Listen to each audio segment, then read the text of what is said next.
Thank you very much for everybody being here with us. Today, at our last panel of the V4 conference, my name is Anton Benderzsevszky. I'm the Director of Research at Danube Institute, and I would like to introduce our guests. Starting from Juraj Marusiak, who is a political scientist and Juraj Marusiak, who is a political scientist and historian at Slovak Academy of Sciences, so coming from Slovakia. Then we have Márton Ugrosdi, who is the director of Foreign Institute of Institute of Foreign Affairs and Trade from Hungary. We have Piotr Bajda, who is a professor at the Institute of Political Sciences and Administration and the Warsaw Institute, and Cardinal Stefan Wyszyński University from Poland.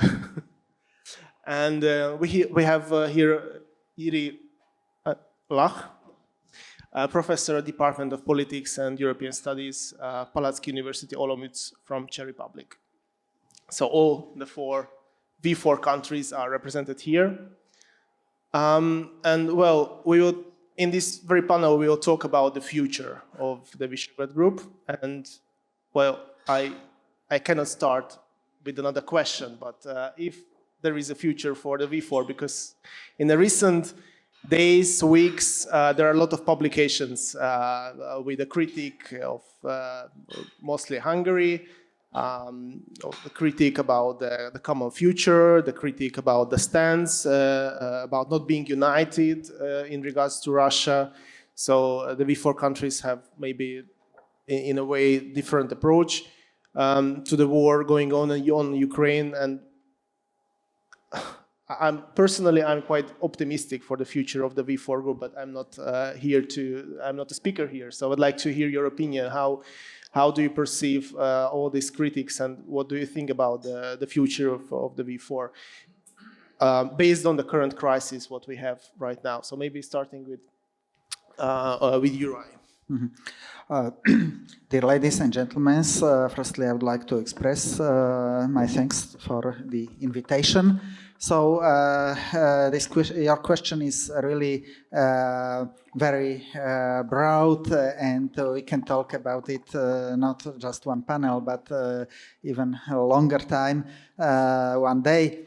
So, of course, Visegrád cooperation had always some periods of its ups and downs. So now we are maybe in the stage of certain crisis of Visegrád cooperation. We must speak about it in an open way. Why I want to speak about the crisis? Because also just during the crisis we can start to discuss about some new formulas, about some new ideas. What to do with it.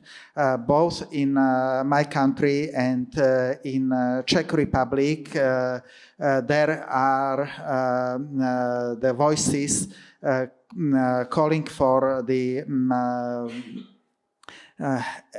withdrawal from the Visegrád group, especially among the liberal politicians within the media. These anti-Visegrád voices are partially represented also in Czech government, not so much in Slovakia, but in Slovakia they enjoy huge support from the liberal media. So on the other hand, these issues were increasing after the recent elections in Hungary. So what to do with the Visegrád cooperation? Definitely, Slovakia is a country, the most Visegrád country on one hand, because it is like a sandwiched between all Visegrád Group states. It is a single country neighboring with all Visegrád Group states. On the other hand, Slovakia is also the most integrated country to the European Union, taking into account the common currency, euro. Maybe in a few years, Czech Republic will start to think about the introduction of euro currency, but it is probably not the case of Poland and Hungary.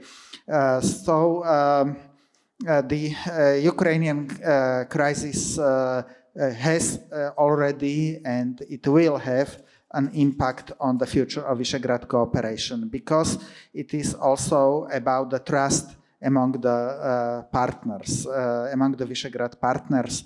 So this is, of course, the position of each country towards the war, towards Russian aggression, and also towards the support given to Ukraine is a position of strategic importance. And from this perspective, of course,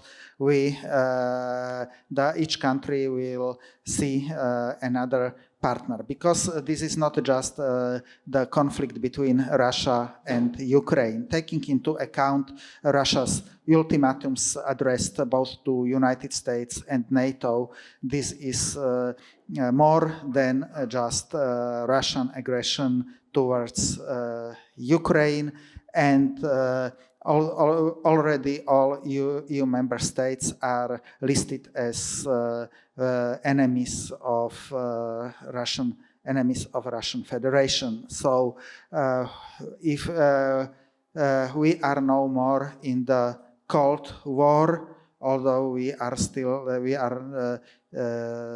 not in the genuine war yet. Yeah. So what is there? Our colleagues in the previous panel talked about the Visegrád Group as a counterbalance to the German-French tandem. So now I think this is probably some obsolete issue, because as we are facing genuine conflict in the East, genuine war, we are facing France and Germany could be probably within the conservative Visegrád Group perceived as some rivals or opponents, but we have on our eastern borders we have an enemy. Yeah, we have a direct threat for our way of life, for our civilization, for our values, and also for our national sovereignty. France and Germany are not our enemies. France and Germany and European institutions, or metaphorical Brussels, is not a threat for our sovereignty. A threat for our sovereignty is just and exclusively Russian Federation. So now the conflict between conservative politicians within Visegrád Group and Brussels is the issue of second-range importance compared to our common threats. So Germany and France are still our partners. Russia is probably, at least from the perspective of Slovakia, Czech Republic, and Poland, no more our partner. It's up to Hungary, its political and ideology, which choice will adopt this Hungary. So what if we wish to preserve our Visegrád cooperation, we must turn attention from the political issues to the grassroots level. We must more to talk about the depoliticization of Visegrad. We must talk about the common infrastructure. We can talk about the energy security issue, transportation of gas and oil for the seeking of the new trade partners apart from Russia. We can talk about the cultural dimension, about the human dimension of a Visegrad cooperation. I think now, under recent circumstances, it is the single way how can we preserve a Visegrad cooperation.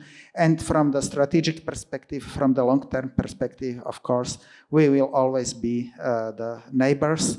We will always have a common border, and so it's our destiny to act together, to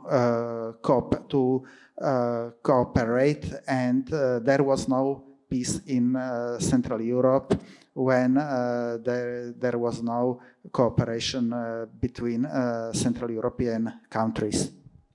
Thank you very much, Marton. How could you comment? Should we bury the V4, or what's your perspective from Hungarian side on the future, based on? So I'm talking about specifically the future based on the current crisis. Well, when we got here and we listened to all the speeches, I got the feeling that this is a funeral, but I don't think so.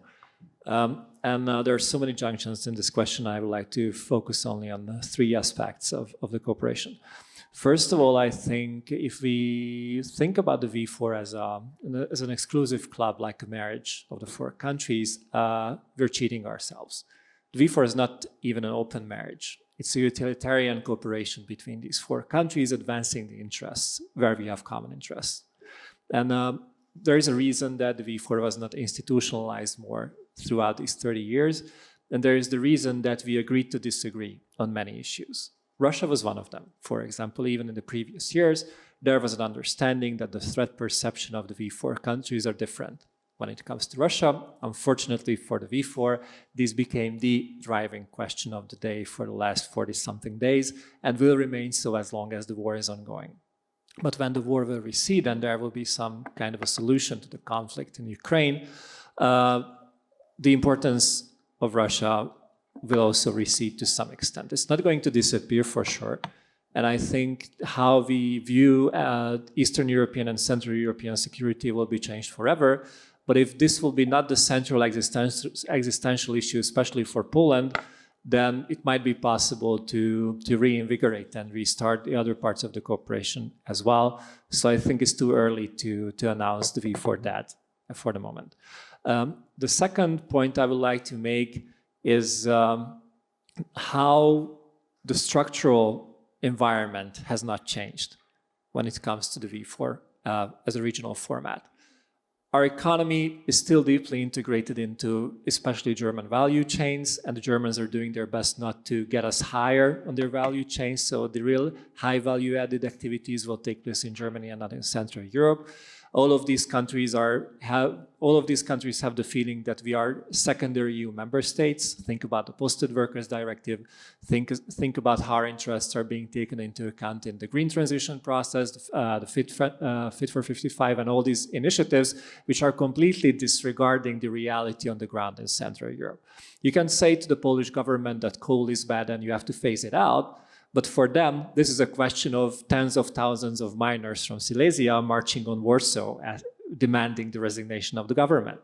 So it's not only about reducing carbon emissions, it's also about jobs, families, political turmoil, and so on and so forth. And the European institutions did not show any kind of understanding to these small details which make governments survive another day or fall as a result of a social turmoil. And this kind of understanding of our grievances, our structural environment or economic problems will be not considered by the European institutions in the future either. Therefore, there is a point in teaming up to better represent these interests and participate in the negotiation process. The V4 was not so much important in the past couple of years because of its image in the media. It was because it was a very effective tool to promote the interest of the Central European countries where we had common interests. We have to be honest to ourselves, we don't always have common interests in Central Europe. We're also competitors to each other when it comes to investment, political influence, EU positions, and so on and so forth. But if we can coordinate even these interests which are not in line, we can get a better result at the end. This is part of the negotiation tactics that we might be using. And if we look at similar formats across Europe, like the Benelux countries, the NBA, the Southern Seven, and so on and so forth, it's not unusual to have these kind of smaller regional corporations within a larger framework just to protect your own interests. So I think this is also one of the reasons that the V4 is here to stay. And yep. No, I can finish up here if you want. I don't want to disturb you, just continue. No, I might just stop here, thanks. Okay, thank you. Let's continue with Piotr. What do you think about the future of the cooperation? Before I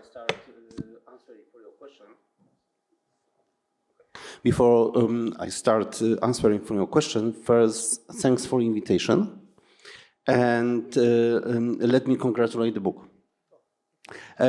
I left it on the chair, so I hope to find it after the end of the session. But when we are trying to answer on the future of the Visegrád group, I think that there is no better time and better place to do it.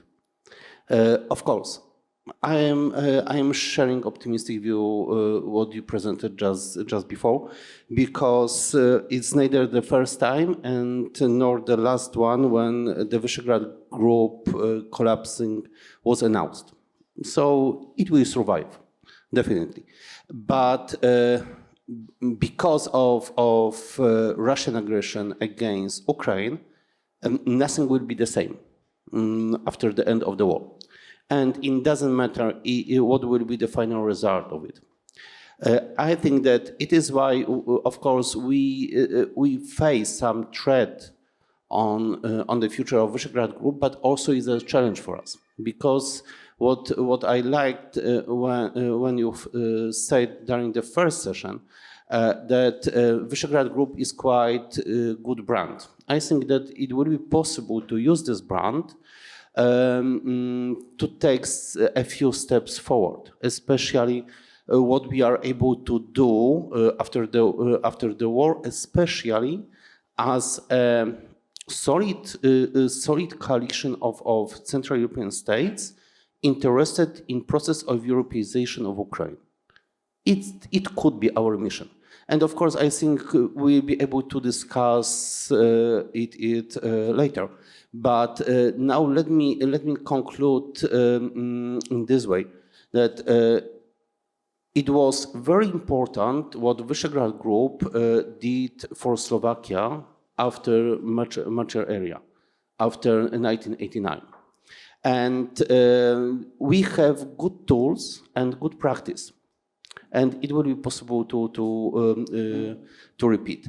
But of course, it doesn't mean that we are in a friendly environment. And now we are able to build even stronger V4 brand, because we see some very interesting processes are fortunately quite dangerous.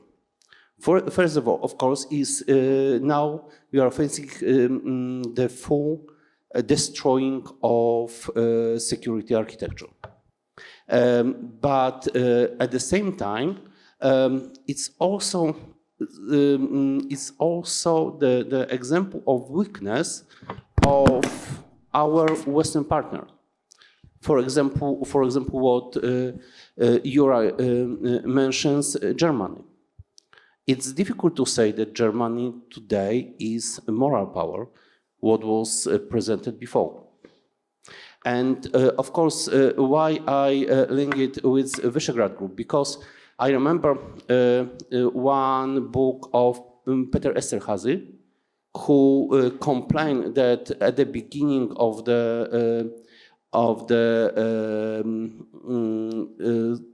process of political transformation in 1989, he was just representative of Eastern Europe.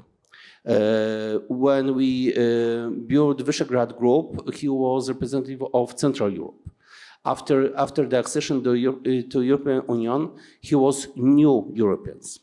I think that after years spent within the European Union, we are able to be not only to passive receiving of Europeization process, but to active actor as well. And it is why I think that Visegrádi group could be useful too. Thanks. Thank you much, Peter. Let's go with Yuri. The question is the same. So. Okay. First of all, thank you very much for having me here. I always like to go to Budapest, and this occasion is absolutely special for me, so thank you very much. Well, I will try not to repeat some things which have been already said. The truth is that we will be basically affected strongly by the outcome of the current war in Ukraine. And Visegrád 4 may have a brighter future, not only for the 4 countries, but also within the EU, when we basically start to work hard on accession of Ukraine and prospectively of Belarus to European Union. Then geographically taken, we won't be periphery. We will be in the eastern part, but not on the border. Second, I think V4 countries sometimes makes periphery out of V4 themselves. Basically, we present ourselves as 2 distinct, having different values. There is nothing like common national value. I know more Czechs with whom I have different opinion than I know Slovaks, Hungarians, and Poles. So, like a national mentality, national cultural patterns. I think it's outdated concept. So we should probably use opportunity which is coming outside of the current crisis to present ourselves as mature societies and try to cure the illnesses which we have in political, social, or economic aspects. I think V4 can be a good instrument for balancing domestic inequality, because I'm not sure with Poland, but definitely for Slovakia, Czech Republic, and Hungary, it's like strong magnetism of the capital, and then very diverse perception of political culture, economic expectations in the peripheral regions. And we can overcome it with V4, because there is a common Czech-Polish border, common Slovak-Czech border, etc. And plus, I think I'm not calling for expansion of V4, but a kind of a cultural economic cooperation with the regions which were historically connected with V4 territory. Here I mean especially Romania, for instance, but also current Western Ukraine. Then we can also help ourselves a lot. And the last thing, I think the future, I'm neither optimistic nor pessimistic, or maybe more pessimistic than optimistic. But we don't have enough data right now to forecast what will happen, basically. What we can do to ourselves, we can basically try to fight populism of any form, which is a problem not only in V4 countries, it's general problem of Europe and the world today. Look at the French political scene. So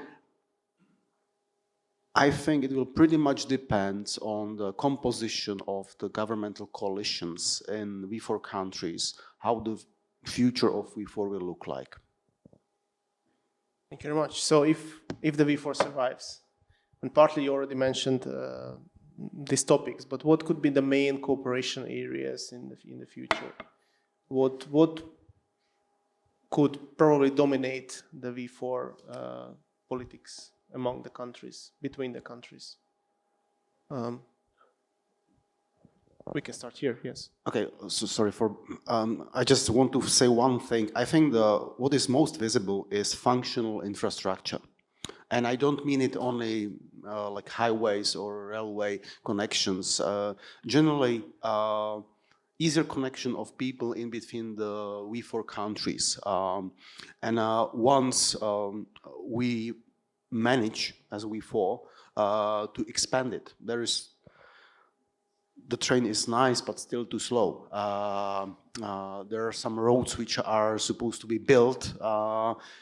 So then, if we focus on this, including academic cooperation, which is pretty ongoing, and cultural exchange, then we can probably secure V4 position in the thin, but also to the outside world. On this side?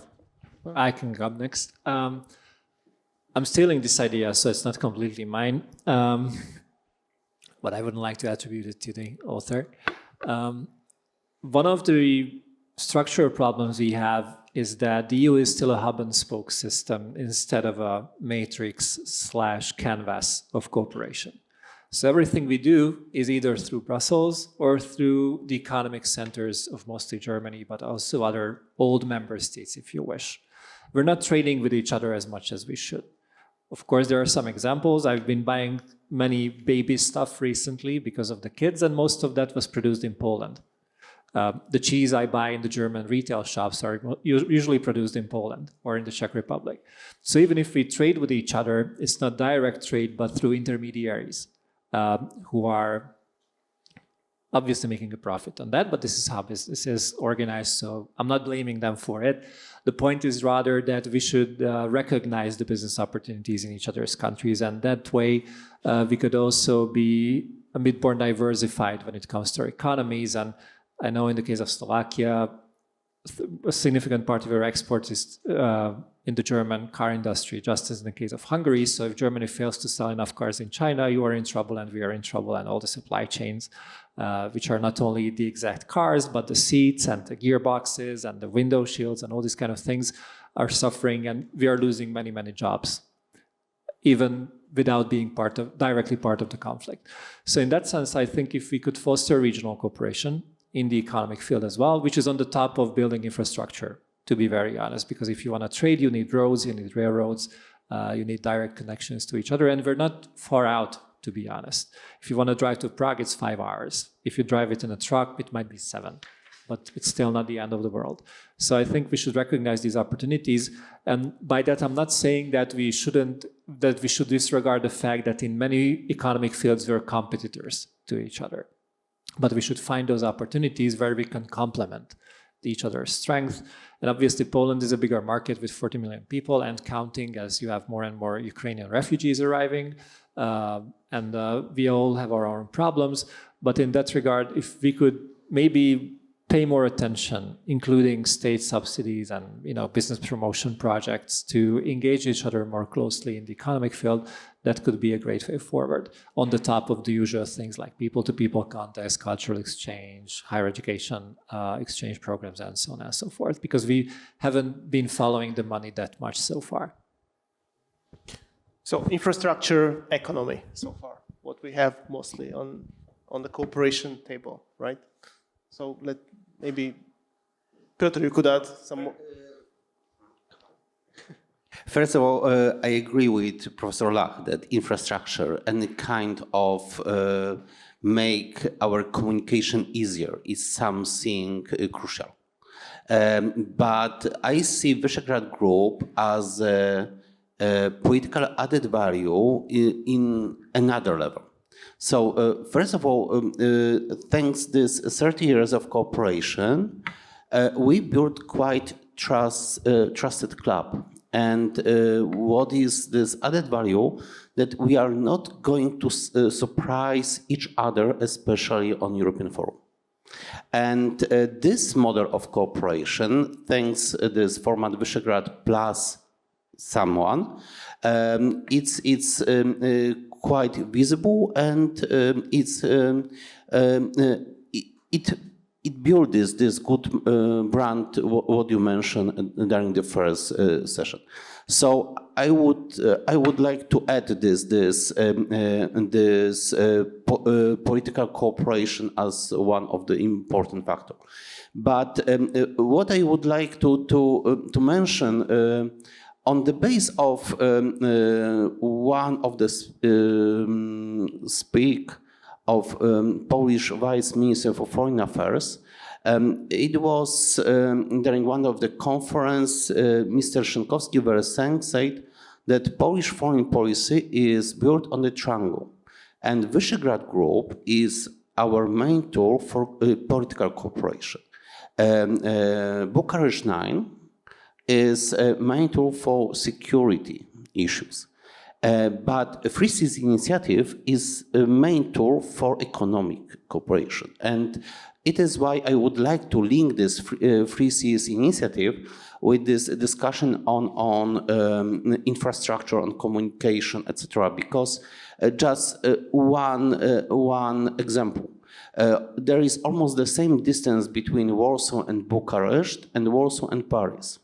Problem is that if you want to take a train, you need 2.5 more time to reach Bucharest than Paris. And for me is a good picture to present what kind of weakness is in communication among us. For example, we have no direct train links between Poland and Slovakia. Bratislava is only one capital of Polish neighborhood countries where there is no direct flights. It's 21st century, but it's a very picture. Right. Okay, so regarding these flights, I'm a little bit more optimistic because we have an airport in a suburb of Bratislava in Švechat.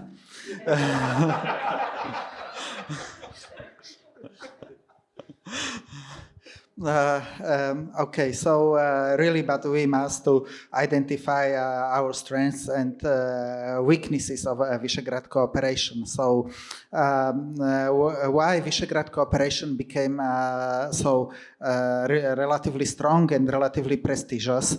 Because, of course, it enjoyed also a certain prestige within the European Union. So this European element will be still important. It depends, of course, what are our areas of common interests. It looked like that there are two subgroups within the Visegrad group. One Poland and Hungary. Second one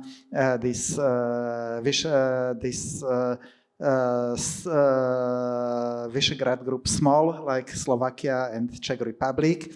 For Slovakia, even Visegrád group was for a certain period like an enlarged Czechoslovakia.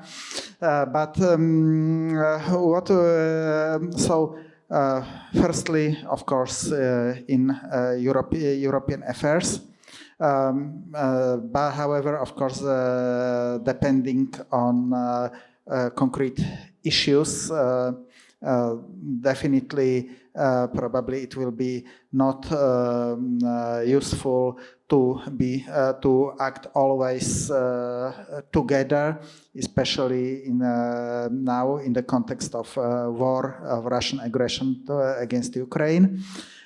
Then issues of EU enlargement, although we cannot find common language regarding Ukraine, we probably can try to find a common language regarding the Southeast European countries such as Serbia, Macedonia, Montenegro, and Bosnia and Herzegovina or Albania.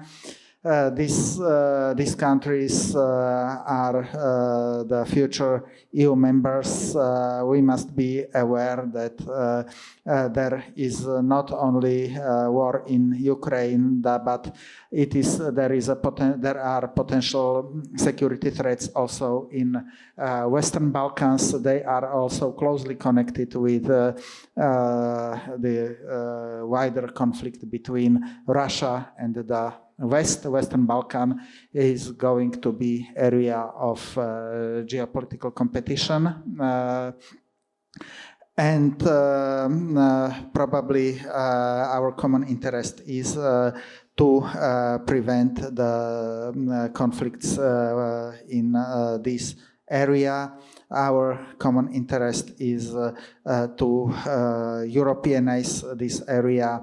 Then, so a Visegrad Group, a Visegrad Fund can provide some aid, to provide know-how to Western Balkans Fund.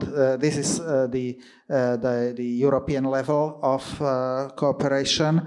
Then, of course, the deepening of Visegrad cooperation. It has been already said that infrastructure. We are.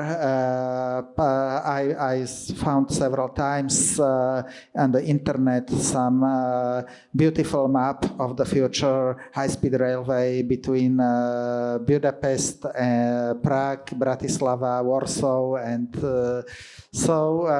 but I'm not sure if it is feasible in the next future to start its construction.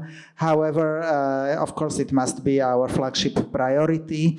But on the other hand, we mustn't forget on some minor issues which could be probably more real to improve the border infrastructure. We have, in case of Slovakia, there is not just the direct flight absenting between Warsaw and Bratislava, but we almost, except of some local connections, we don't have direct trains between between Slovakia and Poland. Also, even the similar situation is on the borders with Hungary regarding the railways. We have some local railway connection from Bratislava to Rijeka and Hegyeshájom, but between Štúrovo and Sob, this is for international trains, and then only in Košice. So this is a really ridiculous situation because it's about 400 kilometers without a railway connection. So this border infrastructure will be really helpful, but not just the hardware, but also software. So especially in the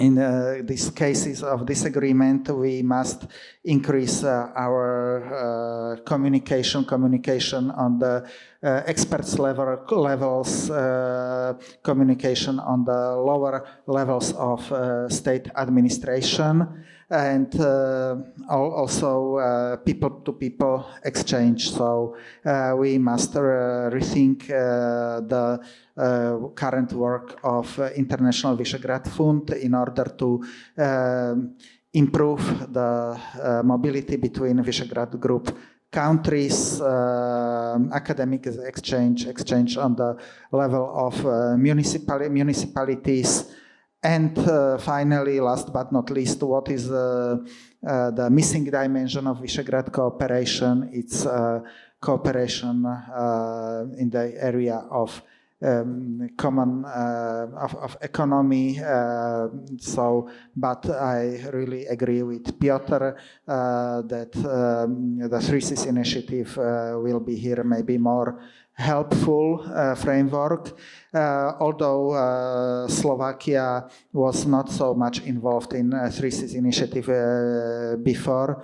Now, also in the context of war of Russia's aggression against Ukraine, its importance, both from the perspectives of military security and from the perspectives of energy security, will radically increase. So we must also, Visegrád Group already made a relatively good job in terms of the building of the network of gas pipelines, gas interconnectors. However, we must think if it was enough, or we must start to think about the more powerful infrastructure building between our four countries. Thank you very much. And so, unfortunately, what is where we lost our opportunity, Visegrád Group enjoyed for a certain time, especially immediately after the EU accession. Visegrád Group had significant soft power, and as an example of successful political transformation. However, if some V4 countries are in conflict with Brussels institutions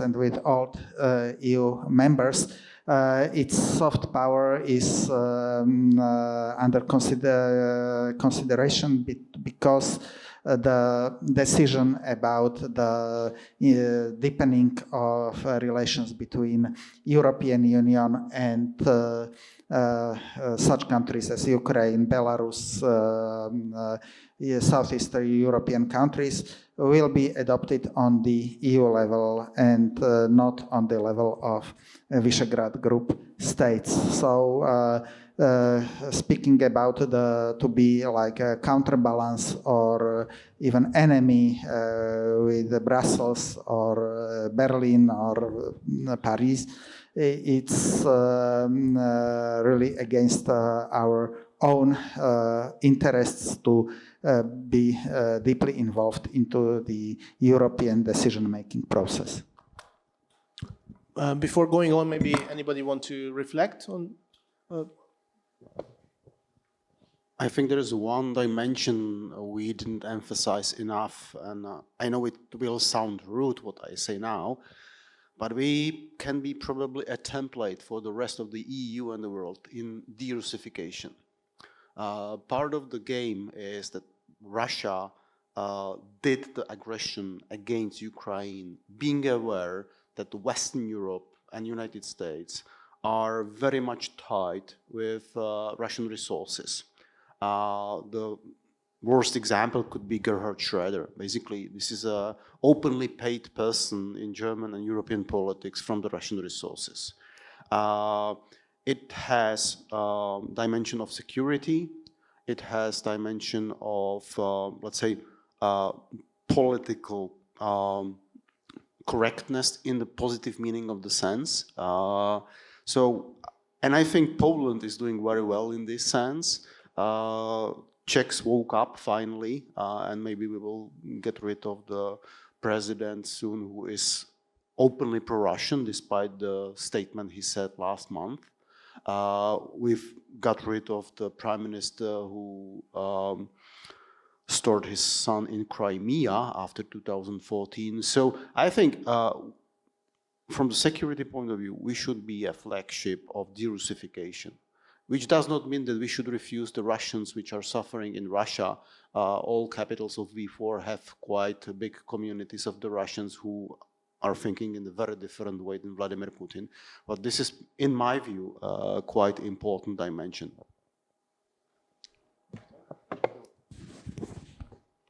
Two things. First, to reflect on what Jerzy just said about getting rid of Russian energy and other supplies. I think it would be important to be realistic when we are setting our goals, that this can be a long-term goal, but you still have to heat your home tomorrow. So even if you want to make a gradual change, it has to be gradual in the sense that you have to make your economy ready for this kind of changes. Otherwise, it's not only people losing their jobs because the factories won't have any electricity, but also people not being able to have a shower because there's no hot water in their homes anymore. So I think that's also an important element. The other thing I wanted to reflect on was what Juraj said about the soft power of the V4. It's really interesting to see that how the V4 is contrasted with the so-called Brussels bubble to some extent, that these are these uncivilized Central Europeans raising these stupid questions all the time and not paying enough attention to political correctness. I think this is a misinterpretation of the differences we have politically. Fortunately enough, it became very obvious by today that the EU is a political project, therefore we have different political sides and different political opinions, and we're having political debates on these differences. So I don't understand, or I understand if I accept Jacques Chirac's famous saying that the Central Europeans just missed a great opportunity to shut up, that why shouldn't we speak our minds? If we are full members of the European Union, then our opinion is also important. We might not end up on the winning side when it comes to a vote, but at least we have to make our opinions heard because nobody else will speak up for us if we won't do it. And it might be inconvenient, but if we accept that one of the main organizing principles of the European Union is nothing is agreed until everything is agreed, then this is a way to ensure that our interests are being met. And we shouldn't shy away from that. And I think this is why the V4 remained in existence ever since it was founded 31 years ago, because it helped us to enhance our negotiating position. And if you look at the different phases of the development, like the first stage until we got EU accession, then obviously it was pretty easy because we wanted to look like the good guys asking for access to Europe. But I think enough time has passed since then, so these countries would come of age and take full responsibility of their membership. And taking full responsibility of their membership also means that you have an opinion on our common future. And we shouldn't be shying away from that, in my opinion. And the V4 is a very good amplifier of these ideas, regardless whether they will be accepted by the majority at the end or not. Just shortly, when I am giving lecture on theory of political decision, one of the first axioms is that decision makes consequences. And in our discussion, this axiom is useful, I think, in two dimensions. First, you are a few times mentioned that we are not able to be enemy of Brussels or Berlin. Question is if sometimes some kind of elites is not against us. And I know it's a little provocative, but from my perspective, the red line is to have respect for decision of people. The red line is our right to sovereignty of decision. And of course, Commission Union could support, well, maybe not could, but is supporting Polish opposition because of this lack of conservative government. But we are not able to agree with this model of master and client. We are not able to agree with a simple model of Europeization from top to down. If we made such kind of decision, and it doesn't matter if I like it or not, so this decision makes consequences. I'm not going to defend any kind of Polish reform because there is no place for it. But I think that this minimum of respect for decision of people is needed. And this is the one thing what, in my opinion, could be this distraction for European unity, especially in the face of Russian aggression against Ukraine. Because, frankly speaking, please show me another so good partner like Germany who fit Putin for many years. The Nord Stream 1, Nord Stream 2 is the best example. Unfortunately, party also Hungary, because of this this limits of diversification, is fitting Putin too, and this is some kind of trouble in our especially bilateral relation now. But we have to be honest in such kind of sharing this opinion. Just a small remark. When I meant de-Russification, I meant, in first place, security and political influence. I know that if the pipelines are shut down now, we are all in big troubles. Although we should expect that this can happen around October and November. Okay, so now that we are maybe a bit more positive than negative on the future of the V4, and we discussed the areas of cooperation, my last question, and I'll hand it over to the audience. My last question is regarding the extension of the V4. What do you think if in the next decade, if we can move on and maybe have more tight cooperation with any other countries in a V4 plus format or any other possible formats? Maybe you can start. Well, I'm in favor of extended cooperation without institutionalizing it. Plus, there was a short debate about whether to institutionalize EU or not, V4 or not. I would be rather in favor of less institutionalized framework of V4. As for the possible cooperation, I've said some parts already. We should probably think about Romania expanding existing bilateral cooperation, which is existing already. Of course, Austria, which has kind of a yes and no attitude to former Habsburg peripheries. But I think it's looking at the geographical position of Austria, it would make a good impact in my view. I think I don't have a solution. This is only a dream. Kaliningrad region. This is devastating danger also for V4 countries. As I said, I wish it's not in the state as it is now. I don't see any short or middle term solution, but this is, I think, a Trojan horse within EU and V4 countries. We should definitely think about Ukraine. I think there should be a working group at the V4 level, how we can address Ukrainian needs after the war, or if the war turns into a frozen conflict or something like this. Sorry, just one thought that when the protests broke out in Belarus, there was a V4 kind of group discussing the future of the Belarus and the funds which would be directed to Belarus after the power change there, and cooperation between the V4 and Belarus. And then now, of course, nobody speaks about Belarus because we have a much bigger problem in Ukraine. But yeah.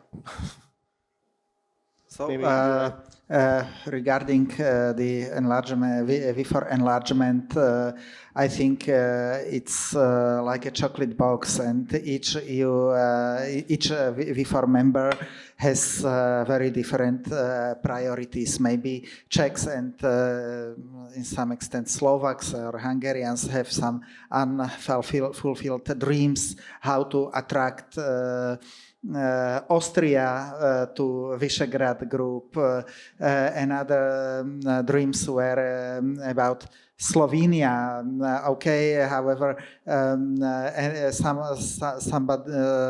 another countries, like for example Poland, a certain time thought about the enlargement of V4 on Lithuania. So this will be probably will be nonsense. And of course, we must also to see if a Visegrad group is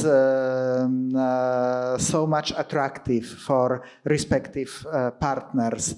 What is the level of our relations, for example, with Slovenia? Maybe except of Hungary, there is probably a close partnership, especially on the level of prime ministers, Janša and Orbán, but between Slovakia and Slovenia, these relations are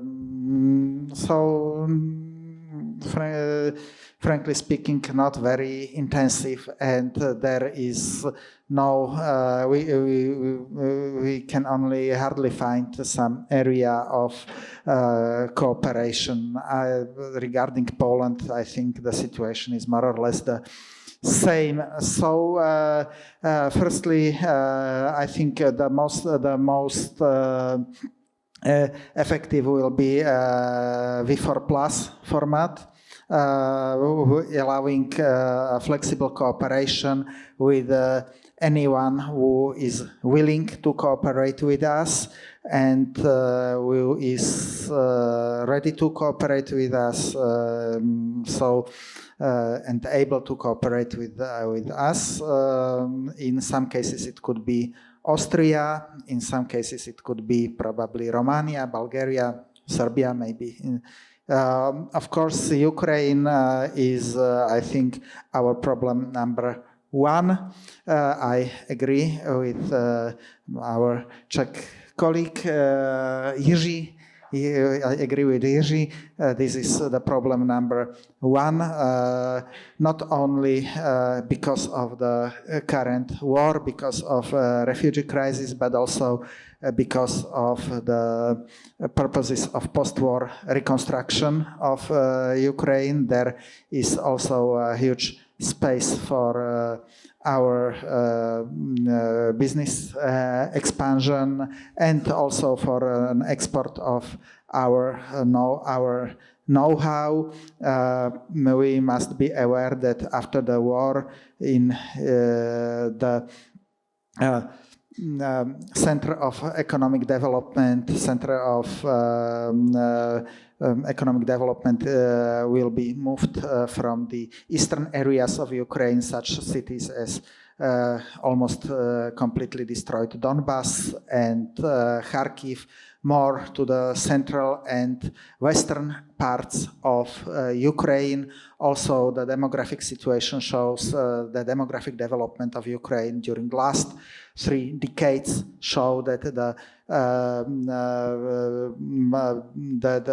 just western and areas of Ukraine plus Kiev show the most positive dynamics of the population development of the population in this country. So this will be our priority number one. And of course, I think it will be very good if we will be able to act together, but it also depends, of course, on our current position to the war and on the current state of our relations with this country. And of course, what we must not be focused on the enlargement of Visegrád Group. It's like an evergreen, but without any significant results and without any productive solutions.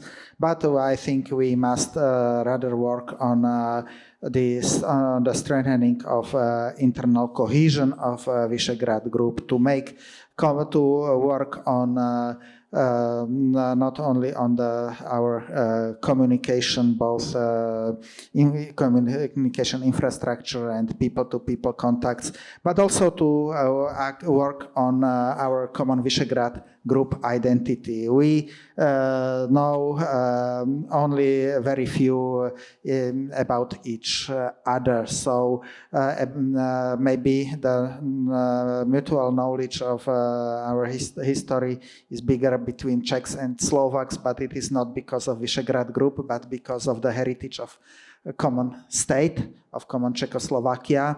But what we know about Poland, what we know about Hungary, what we know about themselves. Are there some common points in our history connecting us or not? What we maybe we can stick some icons like Jagiellonian dynasty, Comenius, or Matthias Bell, or Adalbert from Prague, like common icons of our history. Those are the people who can connect us, or John Paul II, for example. I'm really not conservative, but when I tried to find some common points in our history, just these people, I found just these people, and of course, based on these people, we can really construct our common Central European Visegrád identity. Martin?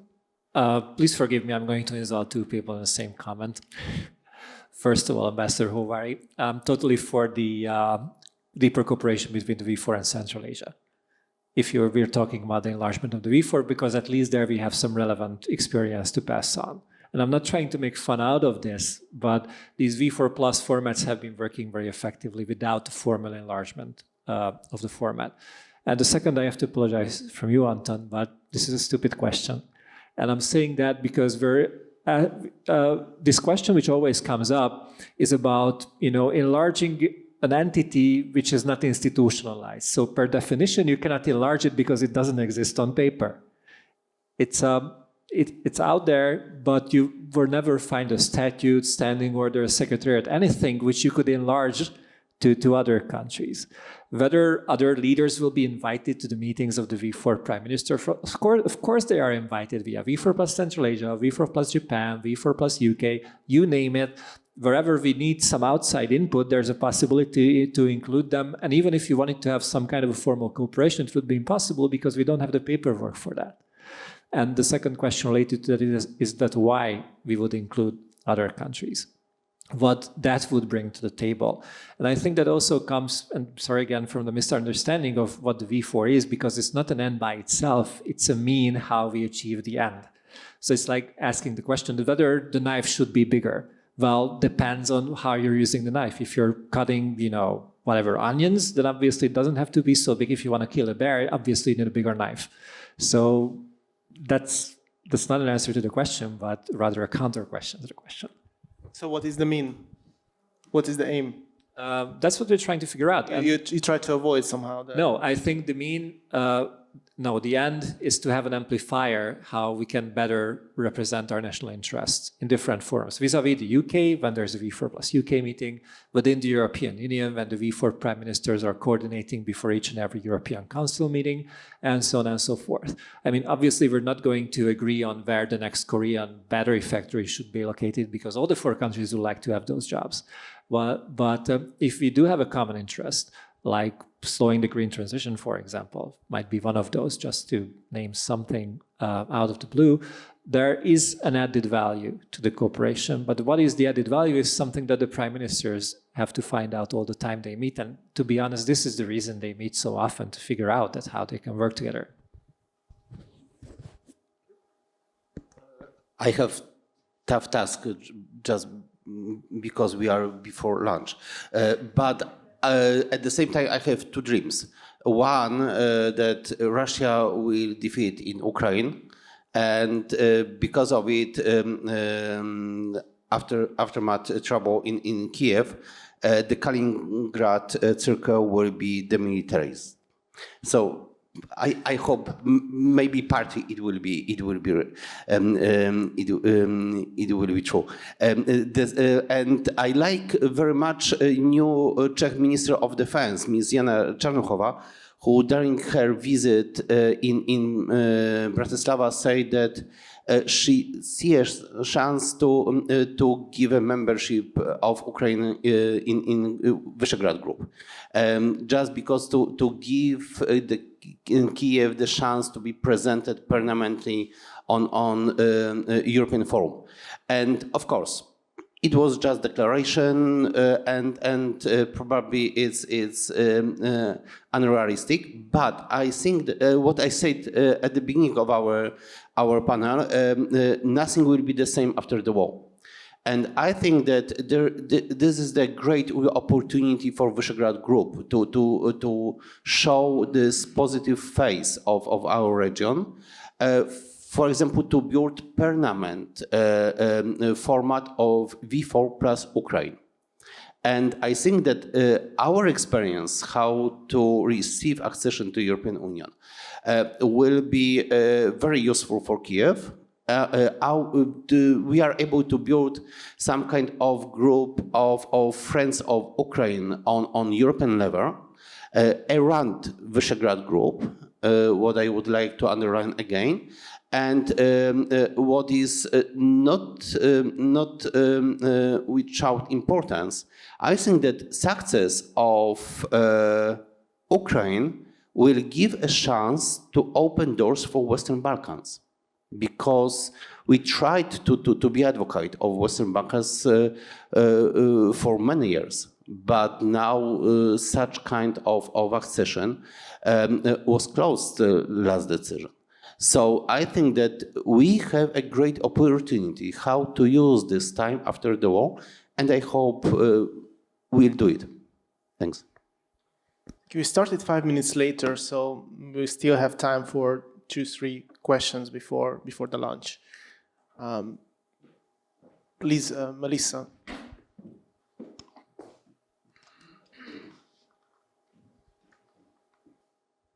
Thank you. I appreciate the comments of Martin and Jiří, and you, sir, regarding the issue of energy and trying to reduce dependency on Russian oil.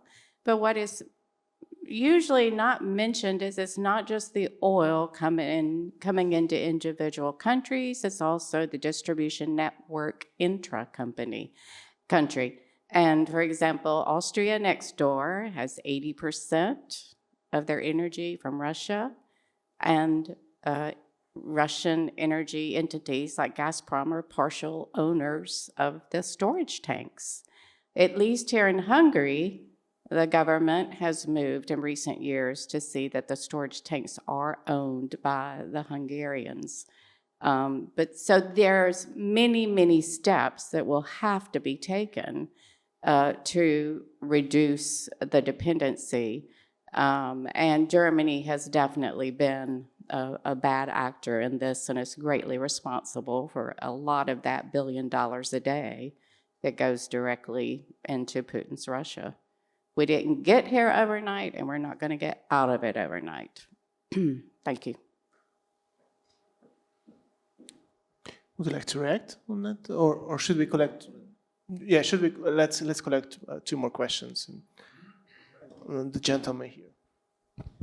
Thank you, István Szabadföldi. Regarding the current hot issue, Ukraine, what is your opinion if the Ukrainian position regarding the language law, which was the major turning point between the relationship between Hungary and Ukraine, would change? Would the Hungarian position change? Thank you. Maybe one more question. Let's have 2 more questions and. Okay, so you first. Thank you. I'm Peter Felfeldi from the National University of Public Service. What is your opinion about the voices in Slovakia? So I read the news yesterday, and there was some journalists who said that Hungary should be a real enemy within the Visegrádi group. So we can invade Slovakia or something like that. It's crazy, but it's a real opinion. Thank you. Thank you very much. It was a great panel. Of course, so that we are the children of the Central Europe. So Juraj mentioned what kind of components are behind us. Thousands of components. So this Krakow and Buda, Bratislava, Pressburg, Prague, they are the same words, so that it is coming back our past. And we didn't mention during this excellent event the intellectual background of the Visegrád Cooperation. Everything started in the 80s when we were in opposition. We were under a movement. Because of my age, I was the participant of the many meetings with the Polish friends, the Czechs and Slovaks, everywhere. And one of the most important message to the world after the collapse of the communism is region, we should work together. We should find, and we know, of course, so we could have, we had a lot of discussions that, of course, we should discuss the various issues because they are in the various sub-geopolitical areas. That's, of course, Lithuania is more important for northern Poland than the Czechs in Prague. But the future is necessary to keep that kind of feelings and to learn the languages of each other.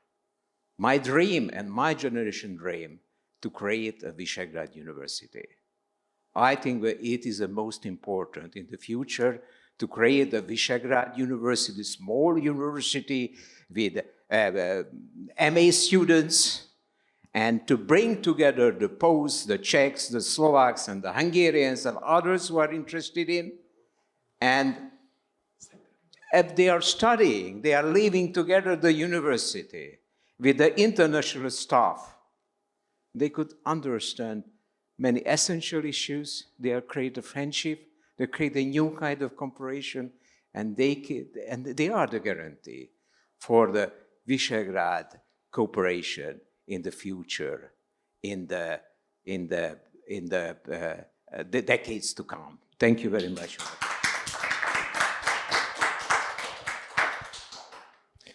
So we have 4 questions, and please try to answer shortly because we are heading for the lunch in the next minute. So I'll start with Ukraine, yeah. okay? The education law. Yeah, well, the education law is here, the war is here. The priorities are different. And to be very honest, the Hungarian government was very clear that it's not going to provide weapons to Ukraine, but we're basically doing anything else than that.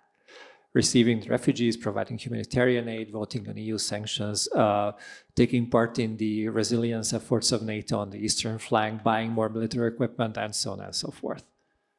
So weapons are a political red line, obviously, especially because it was a major campaign promise. But as it's being said in the EU towards third countries, it's everything but arms that we provide to Ukraine. And I don't think that will change. And as long as it will be not mandatory for either EU or NATO member states to provide weapons to Ukraine, I think the Hungarian government will reserve the right to decide on this. Maybe do you want to reflect on any other questions? No, okay. Okay, Miura?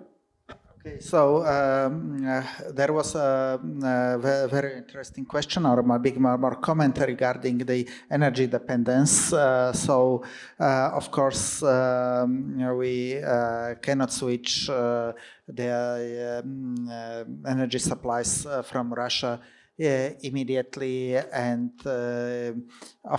such kind of demands are simply the elements of the populist way of governance. This is, however, it must be our strategic aim, and this is simply our job. We have not done before. There were many warnings that the unilateral dependence on Russian gas and oil, not to speak about nuclear fuel, is a security threat. This is not just something new. The first signals were when Russia stopped the gas supplies to Ukraine in 2006 and in 2009. However, already since the beginning of 1990s, there were some voices demanding the diversification, at least the diversification, because of the unpredictable character of the foreign policy of Russia, and also our governments were in this way very populist, because their arguments was really the oil and gas from Russia is the cheapest, and there was no problem with Russia before, so why to do something in this issues? So now I'm afraid we will pay a lot for this populist foreign policy towards Russia. I think the bigger problem than gas and oil will be the nuclear fuel. Probably for Poland it is not such a big problem because they don't have a nuclear power plants. But we, Slovakia, Hungary, and Czech Republic, we all built our production of electricity just on the nuclear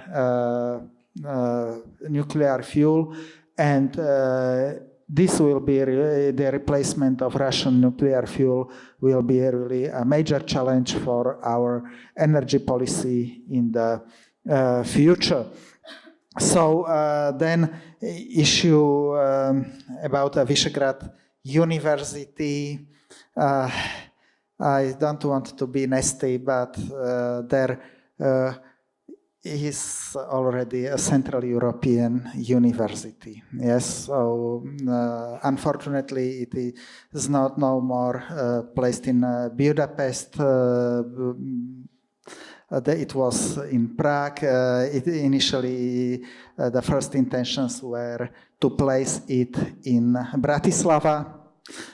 Some faculties or some departments were placed in Warsaw. Now the Central European University is in Austria, which doesn't consider itself a Central European country. So do you think the story of Visegrádi University would be different than the story of Central European University?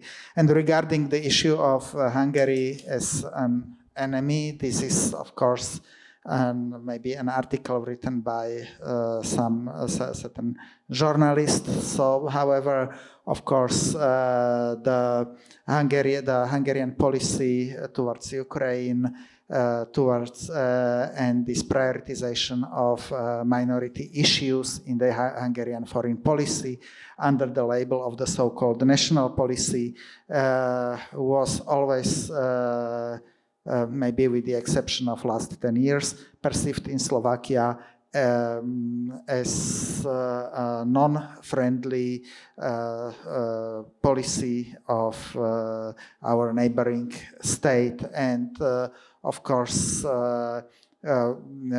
Slovakia is paying attention in these affairs, especially after the decision of Hungarian government to buy some realities, to buy an agricultural land in the southern Slovakia.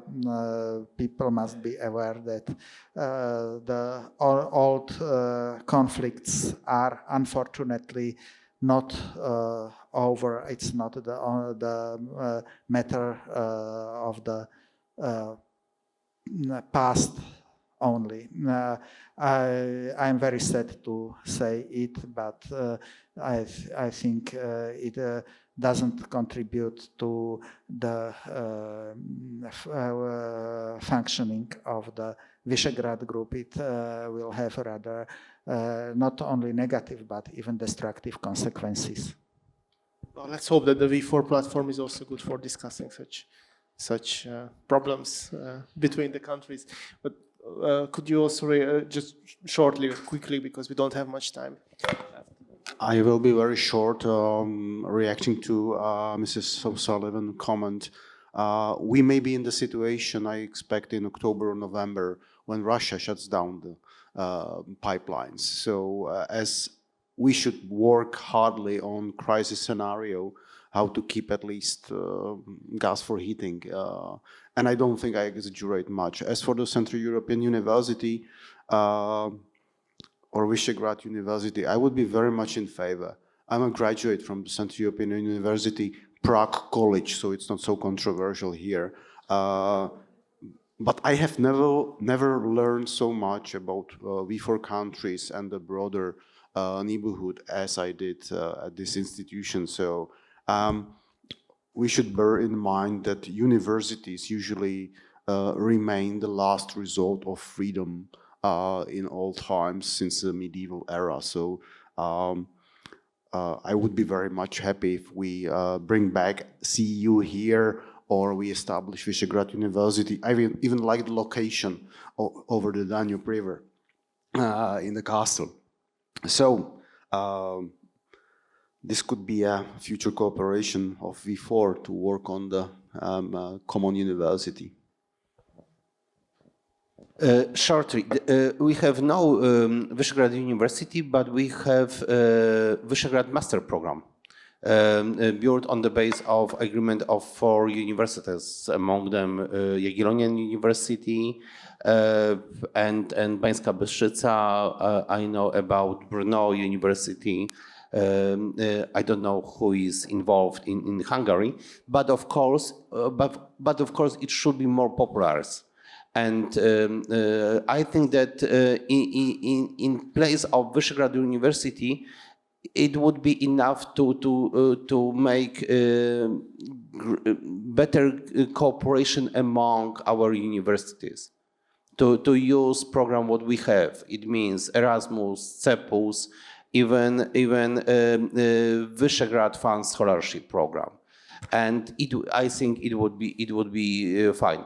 And what is one reaction to this statement on Hungary as enemy country? It's a little radical. Of course, journals are able to write everything what they want, but of course it raises some question. For example, there is this good Polish-Hungary relations. In a few comments was presented that now we are in trouble, not because Hungary is not going to support Ukraine in arms, but something what was very often publicly presented. It was decision to close airspace for supplies in arms provided by NATO countries. And for example, what was interesting for me to find just a few days ago, a Ministry of Foreign Affairs of Slovak Republic, its decision to give Ukrainians this air missile system S-300. This decision was based on United Nations Chart and the Article 51 to give the right to defense. And just this kind of remark. Thanks. Maybe just a few words regarding Visegrád University. I personally coordinated one Visegrád University Studies program in Bratislava, and I participated in several such programs in Poland, in the Ukraine. Nowadays, there is no possibility to launch some programs because such scheme doesn't exist within the framework of International Visegrád Fund. I don't understand why it has happened, because really it helped to our mutual understanding, the circulation of university teachers between Visegrád Group universities, or also to make people from the third countries more familiar with Central European affairs. Well, thank you very much.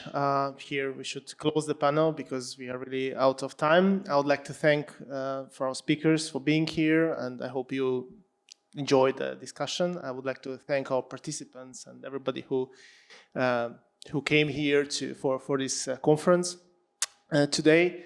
And well, on the behalf of the Danube Institute, I would like to welcome you for lunch upstairs, one stair above us. And I hope we will see you in our future events next time. Thank you very much.